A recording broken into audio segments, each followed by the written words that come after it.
आई भैया हमर मुना मुस्कान भोजपुरी सिंगर भाई रउआ लगन के बीच में एक गाना कोरोना वायरस के सुनावा तरन। रउआ ए पर विचार करी और सुनिए भैया। जन बढ़ती जनसंख्या कोरोना वायरस तेजी से समाता और प्रभावित कर चुकल बा और बहुत से देश के तबाह कर चुकल बा। ये भैया बढ़ते बढ़ते इंडिया तक आ गई बा। ये भाई सुनी और गुनी। ये भैया आइले बा कोरोना जनी निकल ये भाई, आइले बा कोरोना जनी निकल ये भाई। देशवा कोरोना से कैसे बचे पाई, देशवा कोरोना से कैसे बचे पाई। घरवा से बहरी जनी निकल भाई, घरवा से बहरी जनी निकल भाई।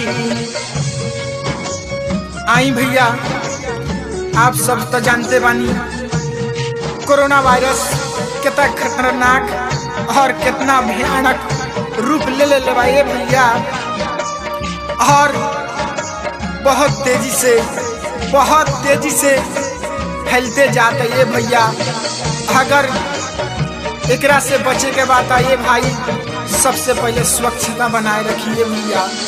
आइल बा कोरोना जब से भइल बुरा हाल बा, देशवा बचालो भाई बुरा समाचार बा।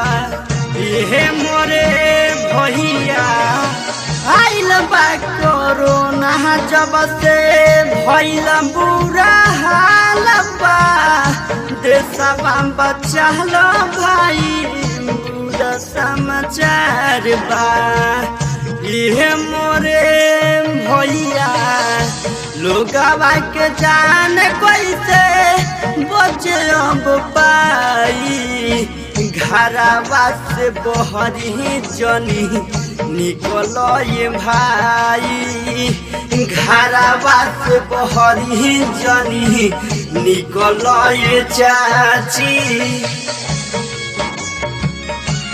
आई भैया हमनी के माननीय प्रधानमंत्री मोदी जी बहुत ही सख्त कदम उठैले बानी, जेकरा आज्ञा के पालन हमनी के पूरा देश कैलक और करते बा। आप सबसे हाथ जोड़ के विनती बा ये भाई एकरा के सदा बनाए रखी, सदा बनाए रखी। आइल बा कोरोना भैया चीन से बीमारी, लोगवा के जान भैया आपस में डाली। ये मोरे भैया आइल बा कोरोना भैया चीन से बीमारी, लोगवा के जान भैया आपस में डाली। ये मोरे भैया लोगवा के जान अब कैसे बच पाई। घरवा से बहरी जनी निकल ये भाई, घरवा से बहरी जनी निकल ये चाची। आई भैया हमार माननीय सुदामा संवरिया राइटर भैया बहुत ही सोच विचार से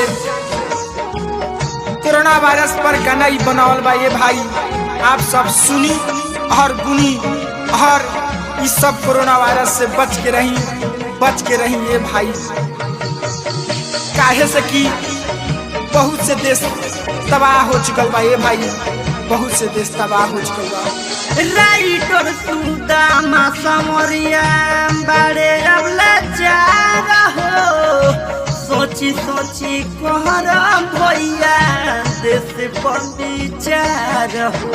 ये मोरे भैया राइटर सुदामा संवरिया बड़े अब लाचार हो, सोची सोची कोहर भैया देश बगीचार हो इहे मुना मुस्कान लोगवा के नीति गा के सुनाई घरवा से बहरी जनी निकल ये भाई घरवा से बहरी जनी निकल ये भाई घरवा से बहरी जनी निकल ये भाई घरवा से बहरी जनी निकल ये भाई।